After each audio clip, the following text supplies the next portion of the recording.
You have a date with the angel, starring Betty White, Bill Williams as Gus Angel, presented by the Plymouth Dealers of America, who proudly sell and service the beautiful new Plymouth for 1957. The time, about 6 months after Vicki and Gus Angel were married. The characters, well, you remember the Hatfields and the McCoys. The plot, love thy neighbor?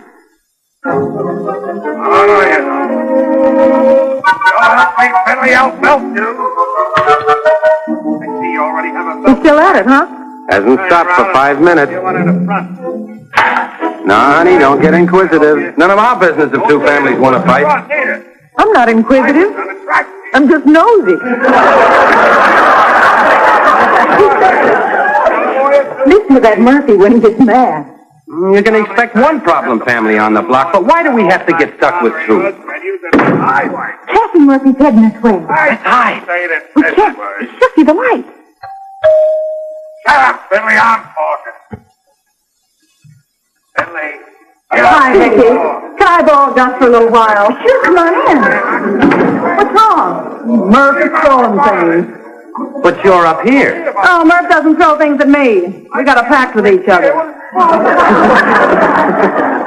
Who's he mad at? Oh, those creeps that live next door to us, the Finleys. Oh, come on, Gus, please. I can't handle him when he gets like this. Wouldn't it be better if You I better went... go, sweetheart. I heard that. Don't let him hit Gus. Oh, he won't. You take your coat. Hey, it's only 2 houses down. Oh, you man, do what she says. Honey, I don't think that's a good idea.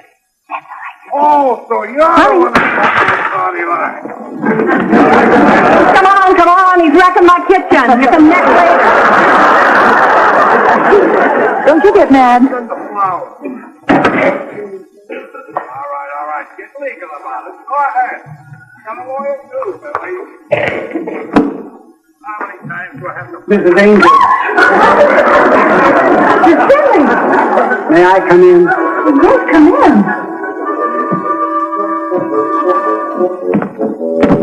What is it, Mr. Finley?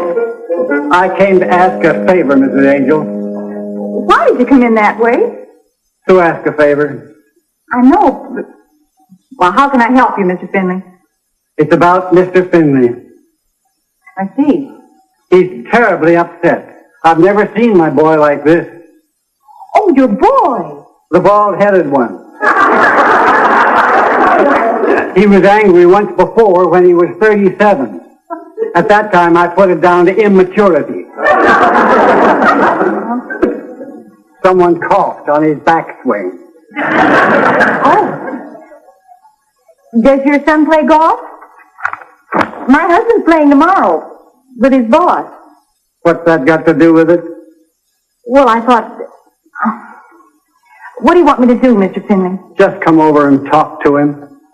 Your son hardly knows who I am. He trusts you. Me? You're the only one on the whole block he does trust. That hardly gives me the right to interfere. The nicest thing he said about anybody since the Depression. Well, as soon as my husband gets back... He needs you now. All right, I'll go with you. Please hurry. Would you write, I'll be right back on that paper, Mr. Finley?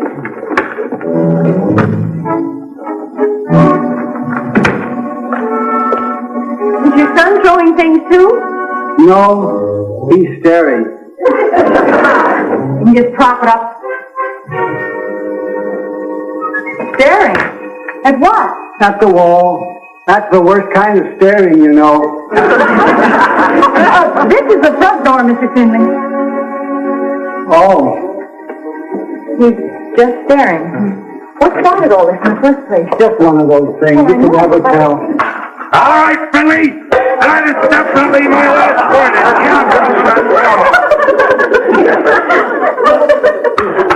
Mr. Finley, this is the ultimatum. Guess I won that one. Oh, hi, lover. Okay, Gus. Storm's over. Hiya, Gus. Hi, Murph. Here, let me do that. You must be pooped. Yeah, I am. This one ran kind of long. I guess I blew my top. So I see. Well, I guess you won't be needing me anymore. Oh, well, stick around. We don't want them to think I slipped my trolley, do we, lover? Wayne, it's none of my business. Now, stick around. Let me show you how it works. You see, me and this Finley character next door had some words. So instead of belting them, I come home and do this. Make sense? Sure. Yeah, I see that way Murph lets off steam and nobody gets hurt. Well, Vicky's all alone up there, and I got... Maybe I shouldn't have run for Gus, but I couldn't turn you off.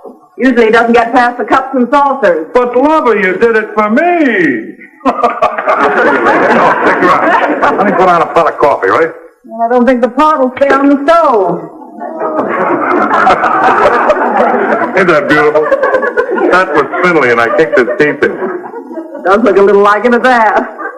Oh, I think you broke his nose, too. Yeah, that big interfering nose. Well, I better be running along. Oh, I'm sorry to disturb you, Gus, but this one was really a Lulu. Hey, Gus, Yeah? do you know what that egghead said to me? Who? Finley! He had the nerve to offer me his professional services free. He did? Well, I don't blame you for blowing your stack. What professional services? What does he do? No, he's a professor of psychology. Lover. Say, why don't you go down to Vicky's and Gus's and have a cup of coffee? Oh, yeah. Oh, well, thanks for asking me. Serve the coffee in tin cups. I'll be okay, Kathy, as long as I don't see Finley. Well, thanks again, Gus. Bye. So long. Bye, lover. Bye, sweet.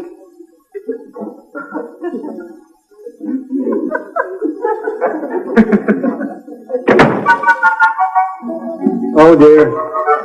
He's fighting harder than ever. He is?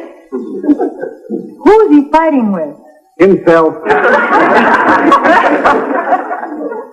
Well, I really don't see what good I can do, Mr. Finley. He likes you, Mrs. Angel. Try to make him talk.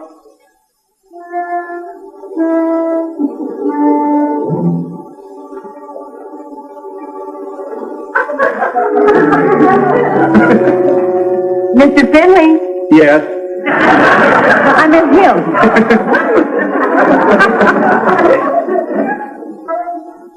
Mr. Finley? It's the lady you trust, boy, Mrs. Angel, the one with the neat hedge. Mr. Finley? Oh, that doesn't do any good. He can't see without his glasses. You see, when he takes off the glasses, that's his way of shutting out the world. Oh, uh-huh. Well, I'm sorry I couldn't have been of more help. Goodbye, Mr. Finley. Don't go, Mrs. Angel.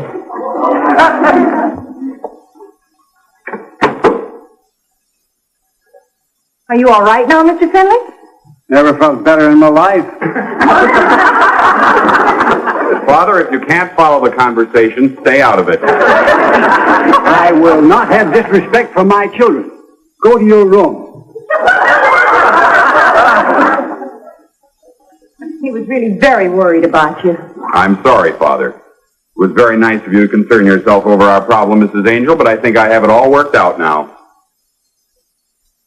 That Murphy person is a throwback. Well, I'm glad it's all settled. I'm glad you agree. If you asked me, they wouldn't let him in the ape house at the zoo. Finley, I'm sure they would. No, only a throwback like Murphy would cause such a commotion over a simple thing like Father running across his lawn. He runs across his lawn? With the car. Father has difficulty backing out of the driveway. That's because you don't put the wheels straight when you put the car in the garage. You're supposed to turn the wheels, Father. Automobiles don't run on tracks. At any rate, this Murphy and I had a complete discussion. But the man's so illiterate that I offered him my professional services. What kind of services? What do you do, Mr. Finley? I'm retired. Asking me, Father. I'm a professor of psychology. I see. Well, I really better be running along now. I'll escort you home. Oh, no, that's not a bit necessary. Thank you. I just lived down. Well, I don't see why you... Murph. Vicky, honey, I brought Murph back with me. Funny, she doesn't seem to be here. Oh, here's the note.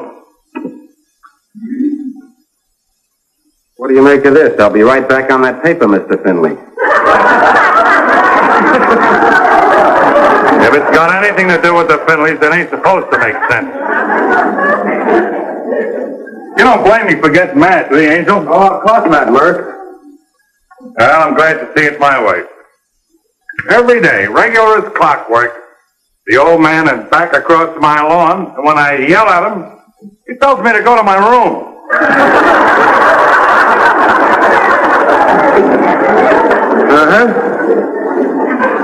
I can take it from the old man, but I can't stand that bald-headed juvenile delinquent son of his. Oh, here she is. You didn't have to walk me home, but thank you. You never can tell, Mrs. Angel, when that Murphy creature might be lurking in the bushes. What Murphy creature? The one with a low forehead and receding hairline. Low forehead. Are you trying to insult my wife? Of course not. Good night. I'll be going too. Wait a couple of minutes, Murph. Now let me out of here, Angel. I just figured out something. If he wasn't talking about Kathy, he was talking about me. What are you going to do? I don't know, but I feel much better now that Gus says that I'm in the right. See you later. I didn't say one word about him being in the right. Whatever we do, sweetheart, let's keep out of it. Oh, you're right, honey. Let's stay away from those people. All I ask is that they stay away from me. They'd better. That is Mr. Henshaw coming by for you in the morning. Well, seeing the boss, he's got it all figured out. He's going to pick me up at 6:30 because he wants to see you off at 7. And then when you bring him back here for lunch, I'll have the Murphys and the Finleys here, so all 7 of us can sit down to eat together. Oh, honey, don't even kid like that. Oh, imagine Henshaw with that bunch. That is a sickening thought, isn't it? You better hit the sack. It's getting kind of late. Guess I'd better. I'll get a glass of milk first. All right.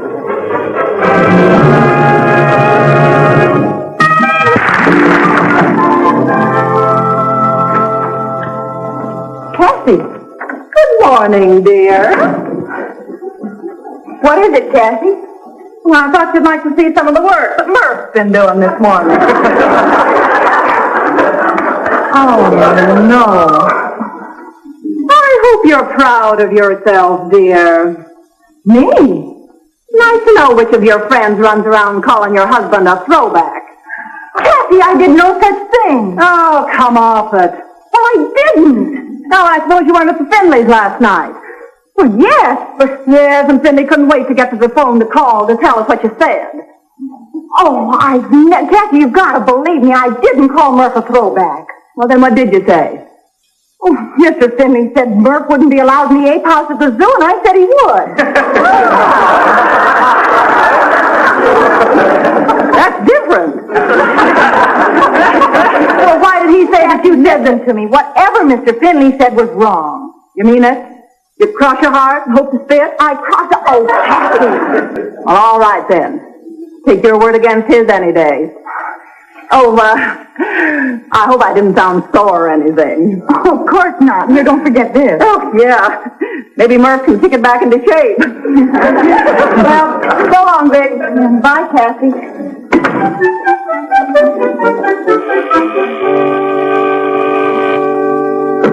Hello? Oh, Murph. You know, Kathy just left. While I have you on the phone, I want you to know that what Kathy said, Mr. Finley said, I didn't say at all. Well, let me put that another way. I did not call you a throwback. Well, no, I wouldn't want to call him a liar. Good. As long as you understand. Fine. Goodbye, Murph.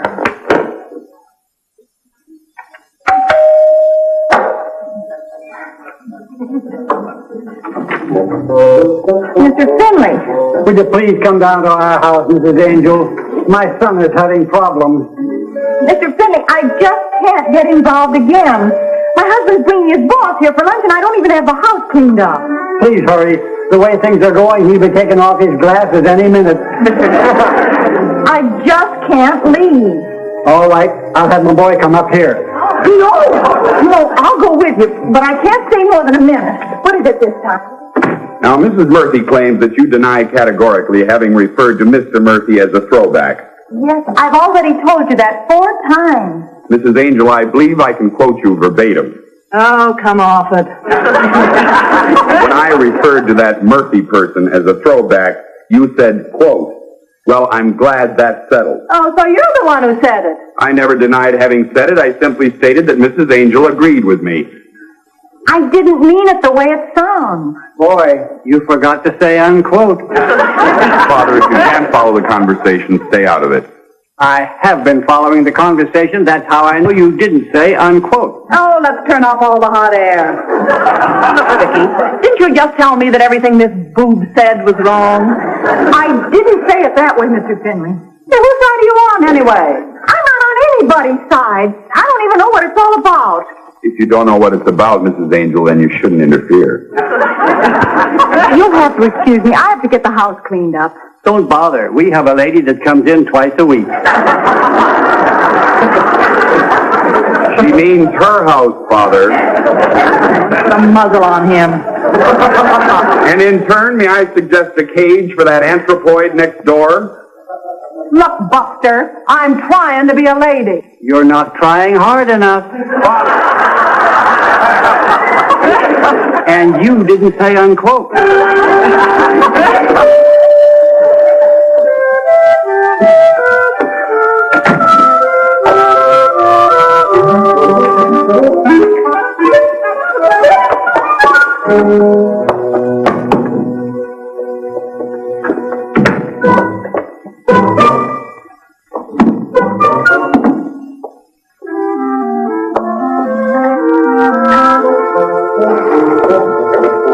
Come right in, Mr. Henshaw.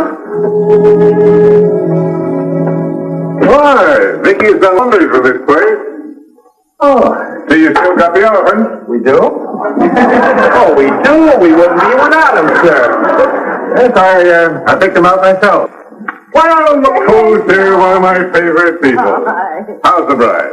Bride, we've been married 6 months. How was the golf game? Oh, Gus beat me in spite of himself. I'm afraid lunch isn't going to be very fancy. I've had several interruptions. Well, you don't have to get fancy for me. I'd like to wash up if you don't mind. Oh, surely help yourself. I'm sure glad you thought of the elephant. I wasn't sure for a minute whether the Henshaws were the elephants or the horses. You better get dressed, honey. I'll be right with you. I'll get things ready out here. Hi. We'd like to see Mrs. Angel. Can't you come back some other time? We have company. I don't see nobody. I must speak to Mrs. Angel. I understand that she's been libeling me. But then my information came from a fairly unreliable source. Your wife said he was a liar.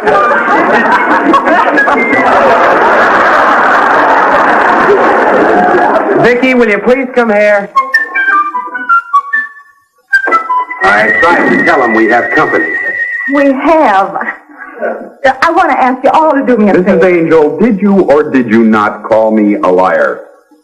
Of course not. Will you people please go home? Don't stare at me with those bug eyes.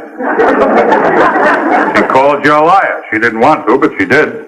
Oh, she didn't want to. No, you see, she said, I wouldn't want to call him a liar. Well, that's what you said. Oh, please. My husband's boss is in the other room, and it'd be very embarrassing if he came out here and found us in the middle of a neighborhood squabble. I thoroughly understand. We'll wait till he leaves. Oh, can't you see Vicky's on the hook? You'll just forget the whole thing, Vicky. Oh, thanks, Kath. Well, so long, folks. Come back see you later. later. Well. Am I intruding? They're just some neighbors of ours, sir. They were just leaving. Oh, your friends, don't let me interfere with your plans. My name's Henshaw. Mr. Finley, Mr. and Mrs. Murphy, Mr. Henshaw. We were just leaving. You were? I mean, don't leave on my account. No, don't do this sort of thing to me, Gus. I like to feel that I'm included among your friends. Well, that's just a lot of... Come on in and sit down.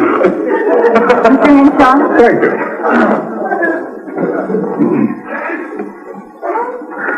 Well, what do you do for a living, Mr. Murphy. I got an office job now, but I used to hack cabs. That's a very expressive term, to hack. Yeah, we have a place in the insurance business that, weren't there three of you? Unfortunately, yes. Has Mr. Henshaw seen what you've done to the patio, darling? I don't believe he has. Don't sit way over there. Come over here. Join the conversation. Thank you. There is a small matter in which I'd appreciate your cooperation.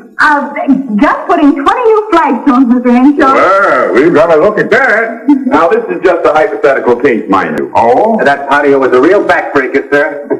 Gus even mixed the cement himself. Now, let us assume that there are two neighbors, A and B. A has a father who never hurt anybody in his life. B is a throwback. Let's skip all this A and B jazz, huh? This friend of mine lives next door to a real goony family. And every day the old man backs the car across the lawn. Food, anyone? Good idea, honey. Now, what I want to know is, doesn't my friend have a right to be a little sore? Possibly. Well, I would think that would depend upon the extent of the damages. I can fill you in on that. The nice neighbor surveyed the alleged damage, and at no time did the kindly old gentleman penetrate the lawn further than 11 inches. Yeah, but how deep? Very easy. We settled a claim like this last year. No, that didn't apply. That was a woman driver. Oh, well. Psychologically, women are too emotionally unstable to drive at all. If I had my way, no woman would ever be issued a driver's license. Oh, come off it, Henshaw. I beg your pardon. Oh, you men make me sick with all this jive about women can't do this and women can't do that. I thoroughly believe that women are eminently qualified to keep house and mind baby. Well, thanks a lot.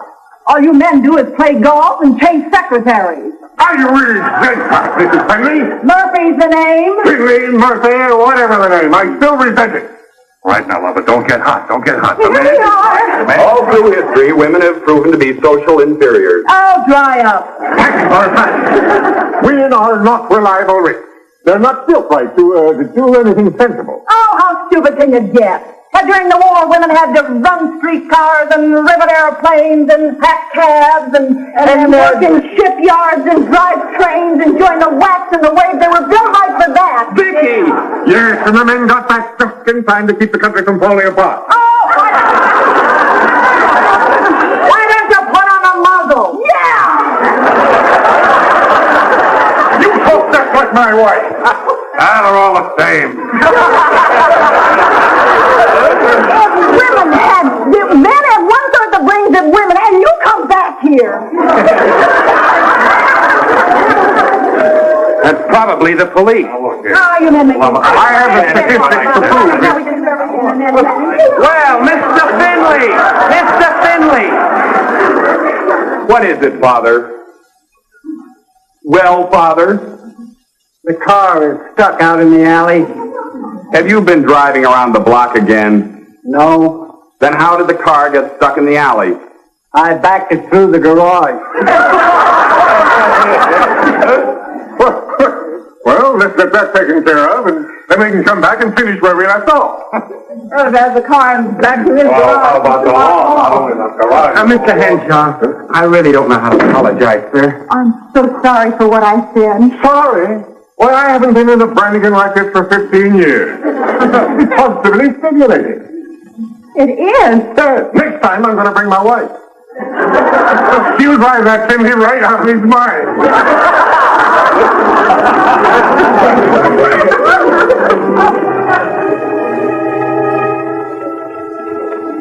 What did I do to deserve that? I don't know.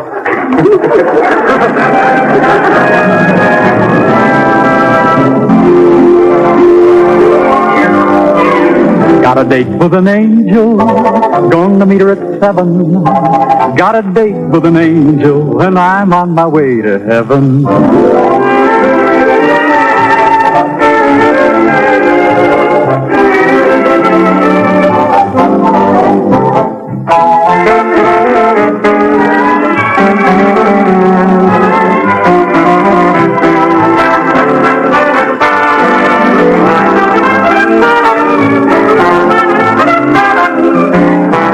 Ladies and gentlemen, your Plymouth dealer invites you to watch the Lawrence Welk Top Tunes and New Talent program Monday evenings on this same network.